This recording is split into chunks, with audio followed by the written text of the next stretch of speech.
तहार बाप के नाम हौदा, तहार माई के नाम ईदा, तहार नाम ईला। ई चापाकल बारे, ई सरकारी वाला काम हाँ, बारे। चलाओ रे। तबे कादम माटी बारे देखिए चलाओ ना रे। अरे मथवा के हटाओ ना काय के रे? लगा रे भरल रे और चलावा, अच्छे से चलाओ ना रे, अच्छे से चलाओ ना रे, बस रे। भर गइल रे। त जूठा काहे कर दिले रे? जूठा कहाँ कर ले हैं यार, ऐसने तो कर ले हैं हम। जाने ला नहीं का, ये पानी के धई के हमार बाबूजी पखाना चाहिए। बस साले जिन बतियावल कर रे। चला खुद है रोम को लिया, रोम को लिया। आगे खड़ा है, तारा नहीं दिखेला। अपन बेटा के साल बनाने वालू का अपन बेटा का साथ नहीं बका। पानी में चढ़ के मुतला और ये तहार बेटा कमती करता। आज हमार बेटा की कितना मार लेबा, दिखा बेटा। मार डाली। कितना मार लेबा? अंकलिया, तू ज्यादा टांटा चली करा। तू का करने वाला? तू मेहरारू के जात नहीं और का बताए हम। हम का तारा छोटे, तारा नोच ले। तू ज्यादा हाथ चल के समझ लू। तू तो जिम करे। एक तो हम मेहरारू लोग के बहुत संभाल करेंगे। हां, नहीं तो चल बैठे हम बता और तू आगे आगे बका हो। नहीं करी त तहार घर रोज का धपा धप बाजेला रे। तहार माई तहार बाबूजी के मारनी का रे। नहीं मारे ली रे।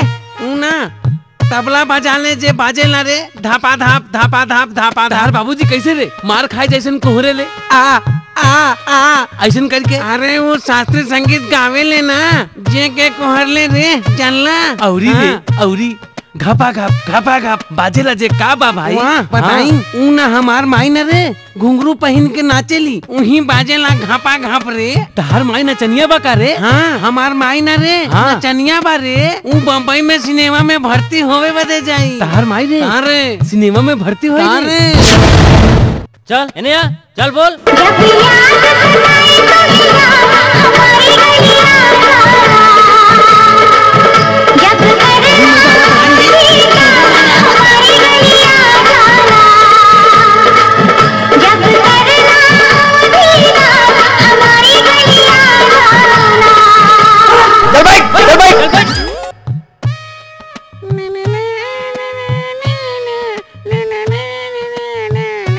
साले यहाँ गोविंदा बनत बड़ो, मिथुन बनत बड़ो, चल बैठ। आकाशवाणी खोखली मसान घाट बा। अब आप कुकुर सिंह भंजन से समाचार सुनी जा। मसान घाट के भूतनाथ नदी में अचानक बाढ़ आ जाने के कारण 9 मेढक, 1 बकरिया और 3 बिछुआ मारल गइल बा, जेमे एक बिछुआ के स्थिति के गंभीर बतावल जात बा। ये सभी जानवर भूतपूर्व सांसद चट्टी राम पासवान के बतावल जात बा। नथुनिया राम चौपट के यहाँ कौनो अज्ञात चोरवन से धावा बोली के 1 खचिया गोबर, 2 बाल्टी घिउआ बासी एवं आधा किलो खल्ली चूना नंदवा लेकर फरार बतावल जात बा। ये सभे आतंकवादी ग्राम भोगला के तिरपट्टा राम धोबी के बैठकवा के खड़िया में पाइल गए हैं तथा 2 के खोजबीन जारी बा। उ का बा ना, उ लोटा धई के जाए में पखाना होला त कमजोर हो गई रे। नहीं ता हमार बाबूजी के सामने के लगी रे। कैसे रे? हमार बाबूजी ना एक दिन ऊ जंगल ओरी गई रहे बेटा। जंगल ओरी? हाँ मारे बदे रे? नहीं रे, लकड़ी बदे। वहीं से बतावल करा ना यार। तना हाँ, नाला पड़ल रे। नाला? हाँ। ता कहाँ भइल रे? नाला के ऊ पार शेर और ई पार हमार बाबूजी रहले रे। तहार बाबूजी शेर से नहीं दे रहे रे? नहीं रे, ऊ पार शेर और ई पार तहार बाबूजी। तब का भइल रे? हॉर्नियन कैले रे। कौन तहार बाबूजी रे? नहीं रे, शेर रे। तो वैसने बतौले करो ना यार। तू तो बतावे के पहले पूछ लेला यार। ता कहाँ भइल तब रे?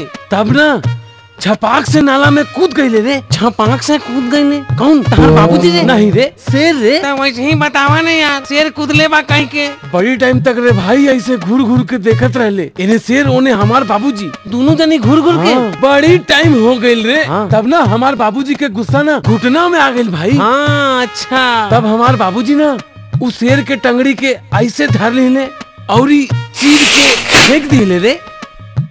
चल रे गप्पी, कहीं होला रे उतना बड़ा शेर के तहार बाबूजी 2 टुकड़ा चीर के फेंक दिले? वो तो प्लास्टिक के रहले रे।